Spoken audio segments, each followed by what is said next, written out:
Amigos do Centro Espírita Allan Kardec, estamos aqui para conversar hoje sobre a resignação na visão espírita.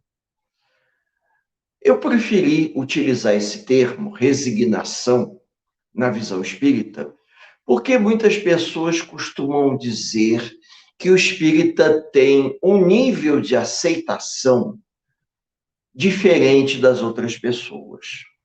A aceitação dos espíritas, quando estudam, é a aceitação da fé raciocinada. Em outras palavras, o indivíduo estuda, o indivíduo pesquisa, o indivíduo se interessa em compreender os meandros do seu processo encarnatório, de tal forma que, num determinado momento da vida, ele começa a ter uma postura diferente. Ele pode até pensar, mas ele não fala. Ele pode até ter vontade de agir, mas acaba não agindo, porque conhece a lei da ação e reação. Conhece que ninguém colhe aquilo que nunca, em momento algum, plantou ou semeou. Nós somos herdeiros de nós mesmos e, dessa forma, arquitetos da nossa felicidade.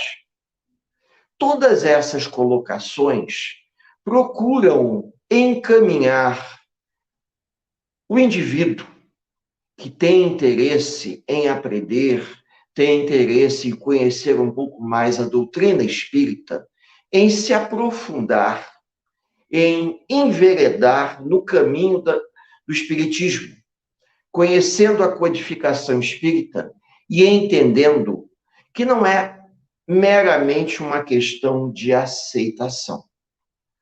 Eu diria que o termo aceitação, ele se enquadra do momento em que nós, na nossa caminhada de vida, estamos passando por dificuldades. E às vezes você aceita porque não há outra solução. A gente tem que aceitar. Nós não temos um controle sobre o que acontece na nossa vida, quanto mais na vida dos outros, quanto mais do que acontece no mundo. Mas a aceitação, a mera aceitação, ela não gera a compreensão necessária para o entendimento que a doutrina espírita nos traz. Quando nós falamos em fé raciocinada, foi exatamente o que Allan Kardec propôs. O indivíduo estudar, o indivíduo compreender e entender a lei da ação e reação.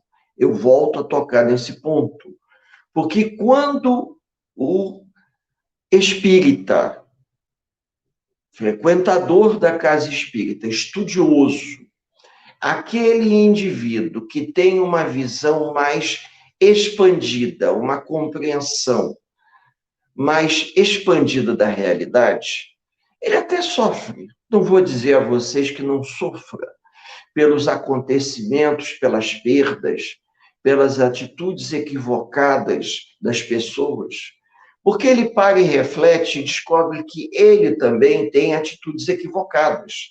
Ele também já foi imprudente. Ele já fez escolhas não muito acertadas na vida. E naquele momento em que ele está diante de algo confuso, complicado, perturbador, ele para, pensa, coloca a mão na consciência e observa que poderia perfeitamente ter uma interação diferenciada. Essa interação é quando a pessoa consegue amadurecer moralmente, ocorre um amadurecimento do senso moral, você percebe claramente que a situação que se apresenta não é a situação que você gostaria. Mas você tem um entendimento tão profundo que você resolve, de uma hora para outra, relaxar com as coisas que estão acontecendo. E pensa da seguinte forma: Deus, na sua infinita bondade e sabedoria, jamais permitiria que determinada coisa viesse a ocorrer com os homens se não fosse para o crescimento e evolução pessoal de todos nós. Dessa maneira, nós começamos a ter não apenas uma mera aceitação, nós começamos a nos resignar porque temos uma compreensão inteligente, reflexo da fé raciocinada. A resignação, ela é um desdobramento disso tudo. Entendendo a lei da ação e reação, entendendo o processo reencarnatório de cada um, eu passo a ter uma vida mais resignada. Não é aquela aceitação, como se dizia antigamente, usando uma expressão muito da estrutura familiar, da onde eu venho, que as pessoas chegam a dizer: a pessoa se acostuma com a dor, a pessoa se acostuma com o sofrimento. Não é bem por aí que eu quero chegar. Ninguém deve se acomodar achando que se acostumou com o sofrimento. A pessoa amadurece, ela vê perfeitamente que ela não tem um controle sobre as coisas, nada é eterno. Nós estamos aqui de passagem, vivendo uma experiência transitória em um corpo material, e tudo que nos cerca é temporário. Assim como a alegria ela é temporária, o sofrimento também o é. Mas a compreensão da realidade não, ela é perene. Ou seja, no momento que eu passo a compreender com mais essência tudo que nos cerca, eu começo a enxergar a vida sob um novo prisma, reflexo da fé raciocinada, reflexo de um entendimento. O espírita, ele não fica invulnerável, ou melhor, ele não é uma criatura que não é, ele é atingido pelo sofrimento, ele é atingido pela dor. Ele não é invulnerável. Ele é tão vulnerável quanto os outros. A diferença é que o espírita, ele acaba ressignificando os acontecimentos. Aí a gente pergunta como ressignificando? Algo que me fazia sofrer muito há 10 anos atrás, hoje, apenas me aborrece momentaneamente. Algo que me desequilibrava totalmente há 20 anos atrás, hoje, provavelmente, vai ocupar a minha mente por umas 2 horas. Sejamos sinceros. Dessa forma, eu começo a ressignificar. Eu começo a dar um novo significado às coisas que ocorrem na minha vida, na nossa vida. E dessa maneira eu vou enxergando tudo à volta, dando uma explicação sob um ponto de vista espírita, como que nós estamos falando agora, que a resignação não é a pura aceitação por uma acomodação, por um conformismo ou por não termos como lutar contra as coisas imprevisíveis da vida. Não, muito pelo contrário. É para que a gente possa entender e fazer uma relação. Se eu estou passando por uma situação complicada, essa situação complicada, ela surgiu no meu caminho ou por solicitação minha antes de reencarnar, ou porque Deus permitiu, pela lei da atração e reação, que pessoas que vibram no mesmo padrão, elas se aproximem para que eu possa aprender com elas e eu possa ensinar com elas. E dessa forma, existe essa reciprocidade vibratória, aonde nós somos aproximados e nós acabamos atraindo também. A pessoa nos atrai e nós atraímos pessoas cujo padrão vibratório se assemelha conosco. Ocorre uma simbiose. E dentro dessa simbiose energética, se eu posso dizer assim, as pessoas, elas se aproximam. E essa aproximação contribui para alegrias, para sofrimentos, mas para, acima de tudo, aprendizagem. Nós não devemos nos trancar em casa, evitando ter contato com o mundo. As pessoas que fogem do mundo, da vida no mundo, e vão viver no mosteiro, trabalhando em prol do bem, sendo úteis, elas estão dentro de uma vocação, elas estão caminhando, elas estão indo em direção à sua programação reencarnatória. Mas quando a pessoa, por algum tipo de frustração, ela foge à vida e o contato dos outros e vira um eremita urbano, ele está fugindo ao envolvimento com as pessoas, ou por mágoa, ou por dor. Mas ele está fazendo isso para se defender, para não querer crescer, porque às vezes o crescimento implica dor. Nós temos que deixar nossas crenças para trás e buscarmos viver dentro de um novo formato. Isso que é importante. Dentro desse novo formato, para o nosso crescimento, para o nosso aprimoramento. É importante que a gente entenda isso. E por que eu digo isso? Pessoas que viveram a guerra, foi feita uma estatística muito interessante. Alguns indivíduos que sofreram em campo de concentração ou lutaram na linha de frente na Segunda Guerra Mundial, pessoas que tiveram o seu emocional extremamente abalado, teoricamente teriam que morrer mais cedo. Mas observou-se que algumas delas conseguiram, após a guerra, dar uma grande cambalhota, se nós podemos dizer assim, evoluir, ressignificar a vida e chegar a ultrapassar os 90 anos com lucidez, a ponto de agradecer a todo dia a Deus por uma nova oportunidade de vida, por um novo dia. Em função disso, o que vai acontecer? As pessoas começam a repensar sua vida.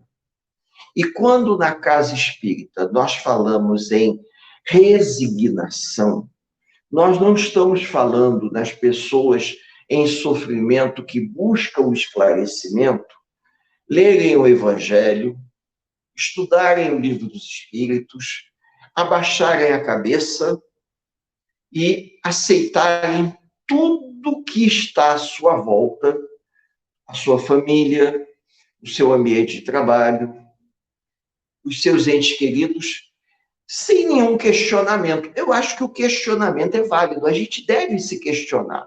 Por que eu nasci nessa família? Por que eu tenho esse tipo de trabalho? Por que eu convivo com essas pessoas? Tudo isso deve ser questionado sem revolta. Por quê? Quando nós nos questionamos e quando nós encontramos uma explicação para o perfil das pessoas que nos cercam, o perfil da família que reencarnamos, o perfil da nossa profissão, a gente começa a perceber que tudo isso faz parte de uma programação. Mas essa programação, ela leva em conta o quê? O que nós precisamos para nos modificarmos. E como a Terra é uma grande escola de aprendizagem para todos nós, Deus, na sua infinita bondade e misericórdia, vai permitir que pessoas com comprometimentos semelhantes estejam juntas para aprender uns com as outros. Então, em determinados aspectos, eu sou uma pessoa mais desligada do que o outro. Vou dar um exemplo bobo, mas um exemplo para nós entendermos. Um marido e uma mulher, onde o marido é um homem extremamente desorganizado e a mulher extremamente organizada. Todo dia ela diz para ele: meu amor, você deixa a cama desarrumada, me ajuda arrumando a cama. E esse rapaz vai lá e aprende com ela a ser um indivíduo organizado num determinado aspecto. Da mesma forma que a mulher ele vai ensinar a ela algo quando é um casamento em que ocorre um equilíbrio, digamos assim, de comprometimentos. Tanto ela ensina a ele e o ajuda num processo de crescimento, como vice-versa. A gente sabe que não existem uniões felizes, mas existem uniões simpáticas, aonde pela simpatia, pela boa vontade, as pessoas se interagem. Às vezes, se sou sincero, a contragosto, mas se interagem. Dentro da própria casa espírita, vou dar um exemplo prático. Na casa espírita, nós temos pessoas extremamente heterogêneas. Pessoas que entram na casa espírita e em um ano ou dois querem saber ou compreender aquilo que você só conseguiu compreender depois de 30 ou 40 anos convivendo na casa espírita. Você tem que ter aquela paciência para poder ensiná-lo, porque de alguma forma ele, se aprender num tempo menor, e se tiver interessado em beneficiar a casa espírita, todo o conhecimento que você passar para ele, ele vai utilizar em prol dele mesmo, em prol da própria comunidade, numa troca fraterna. Eu costumo dizer que nós estamos juntos, um dando a mão ao outro. E nesse processo de troca, você ensina e aprende. Você dá e recebe. Aquelas pessoas que estão dispostas realmente, porque não é todo mundo que está disposto a se melhorar, a promover a sua reforma íntima, a promover o seu crescimento de ordem moral, ele procura utilizar essas informações em proveito próprio. Muitas pessoas estão na casa espírita, mas aproveitam metade ou muito menos do que a casa espírita tem a oferecer. Por quê? Porque as pessoas, elas querem soluções imediatas para a sua dor física e moral.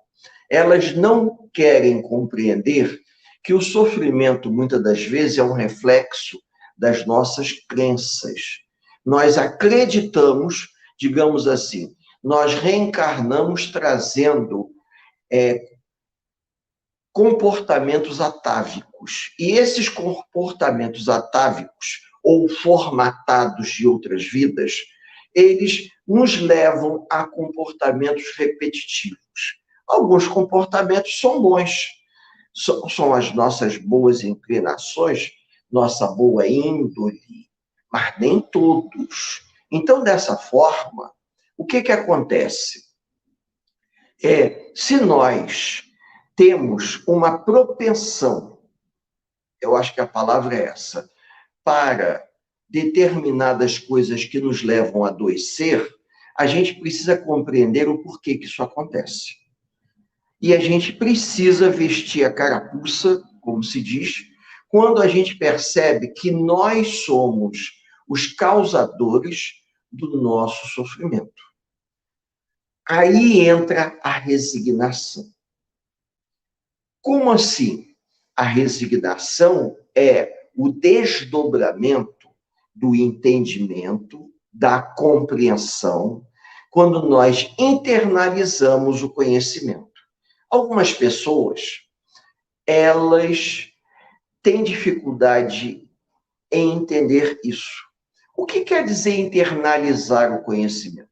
É quando você aprende, compreende e passa a viver isso. Quando você passa a viver, você passa a se relacionar com as pessoas de forma diferente. Você sofre por uma perda, mas você não se desespera. Você tem saudade dos que partiram. Você não tem sentimento de perda.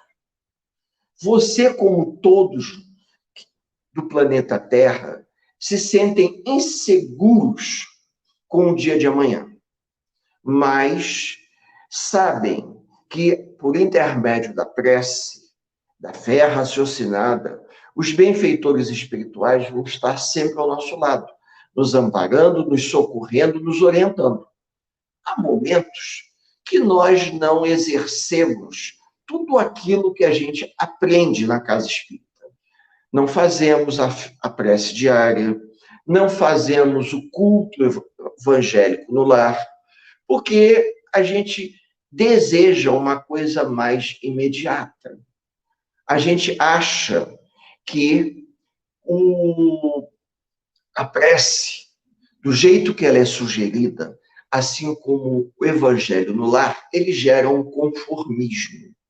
O indivíduo, ele acaba ficando conformado com aquela situação a qual ele não tem controle.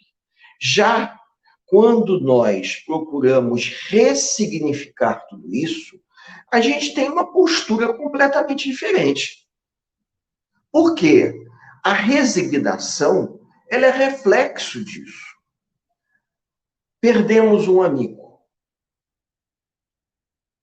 Dentro de uma programação que só diz respeito à vida dele. Ele teve alguma atitude que abreviasse a sua vida? Não. Uma pessoa correta, uma pessoa idônea, uma pessoa cumpridora das suas obrigações, mas nós não sabemos por quê. Ele desenvolveu uma doença pré-existente e, de uma hora para outra, ele apresentou um quadro, a doença evoluiu rápido e ele desencarnou. E aí nós nos perguntamos, puxa vida, mas por que ele não permaneceu mais tempo conosco? Ele era uma pessoa tão boa, era uma pessoa tão dedicada, porque ele cumpriu a sua programação. Ele retornou para o plano espiritual com uma expansão plena da sua consciência, se libertando do corpo físico, e ele será mais feliz aonde ele vai estar. Nós sofremos pelas nossas limitações de capacidade de compreensão. Os que ficam sofrem, não é sofrem pelo que vai, não. Eles sofrem pela perda que eles estão tendo. Eles sofrem, não é pelo aquele que partiu, que nos deixou. Nós sofremos porque nós perdemos aquele que nós amávamos, nós não vamos ter acesso a ele, nem controle nenhum, nós não vamos nos comunicar com ele. O nosso sofrimento é um sofrimento egoísta. É lógico que existem casos diferentes, onde um homem morre com uma doença espontânea e deixa uma mulher, uma viúva com vários filhos. E aí nós nos perguntamos, puxa vida, e nesse caso? Fazia parte uma programação. Ela, a viúva, sabia que ela perderia o marido. Sabia que ia ter que criar os filhos sozinha. Às vezes não, às vezes conhece um outro homem que ajuda ela a dar continuação na criação dos filhos. Mas, em muitos casos, a gente vê uma mulher simples, como é muito comum no interior, ficar viúva com 10 filhos, o homem falecer por um problema de saúde sério num local onde não havia tratamento, e a mulher ter que criar os filhos, dando a eles o estritamente necessário. A gente ainda vê isso nos dias de hoje. Uma programação espiritual que diz respeito à vida deles, o que para nós fica difícil uma compreensão perfeita. No livro, por exemplo, Memórias de um Suicida, de Camilo Castelo Branco, na terceira parte do livro, quando trata do reencarne dos espíritos que se encontravam no Hospital Maria de Nazaré, a gente observa que os espíritos solicitam reencarnações provacionais e reencarnam em condições paupérrimas, com deficiências físicas, para ressarcir para com eles próprios, para com a sua própria consciência, a falta cometida naquela última encarnação ou encarnações pretéritas.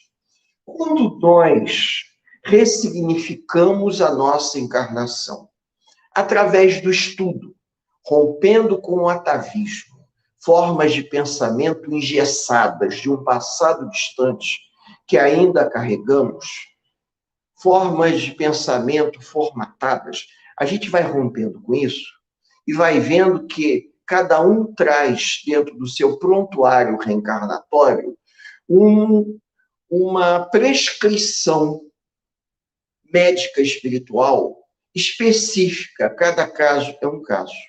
Isso é resignação. É quando a gente para e pensa que nós não somos infelizes, nós somos diferentes. E por que somos diferentes? Porque essa reencarnação, ela nos foi oferecida pela espiritualidade para a gente aparar as nossas arestas e ajudar aos outros a pararem as arestas deles. Com isso, o nosso nível de sofrimento, ele vai ser diferente, ele vai ser mais curto. Nós não vamos arrastar um sofrimento desnecessariamente. Nós vamos sofrer, que é impossível na Terra nós não sofrermos, até mesmo que seja pela dor do próximo, quando nós nos identificamos com a dor daquele que passa por uma provação. Mas quando ressignificamos e vamos tendo uma fé raciocinada, a gente vai amadurecendo moralmente. E o amadurecimento do senso moral permite que a gente enxergue todo esse contexto sob um novo prisma. Então, resignação significa amadurecimento? Provavelmente. Resignação significa esclarecimento? Sim. O espírito resignado é aquele que tem um esclarecimento mais amplo do seu processo encarnatório. Ele não vai deixar de sofrer pelas coisas que acontecem no mundo. Ele não vai sofrer da mesma forma que os outros sofrem. Então, a gente observa, por exemplo, a gente tem oportunidade de citar isso até como um exemplo vivenciado. Quando alguém da casa espírita desencarna e que nós vamos ao velório e acompanhamos, inclusive, o sepultamento. Já tivemos oportunidade de acompanhar vários velórios e sepultamentos de espíritas diferentes. Vejam bem. E esses velórios e sepultamentos, eles acontecem de formas diferenciadas, porque nós somos extremamente heterogêneos. Eu já tive a oportunidade de ir a velório de espírita, onde as pessoas estavam tão tranquilas que a impressão que tinha é que elas estavam num encontro familiar, se despedindo de alguém que ia fazer uma viagem, como se ali fosse um aeroporto, uma rodoviária, do mais além. E as pessoas estavam ali, fizemos uma prece, as pessoas serenas, o familiar encarnado que perdeu seu ente querido e frequentava o centro, mais de um caso, sereno. Havia o sofrimento, mas não havia o desespero da perda, do sentimento de perda irreparável. Porque a pessoa já vinha exercitando um processo de desapego de emoções, desapego de tal forma que o desencarne do ente querido representou um até logo, de maneira que aquele que desencarnou, ele se sente mais à vontade, porque ele não está enlaçado pelos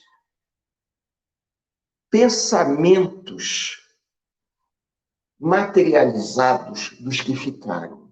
Muito pelo contrário, nós, energeticamente falando, acenamos com um adeus fraterno de até logo para aquele em que nós estamos nos despedindo no velório.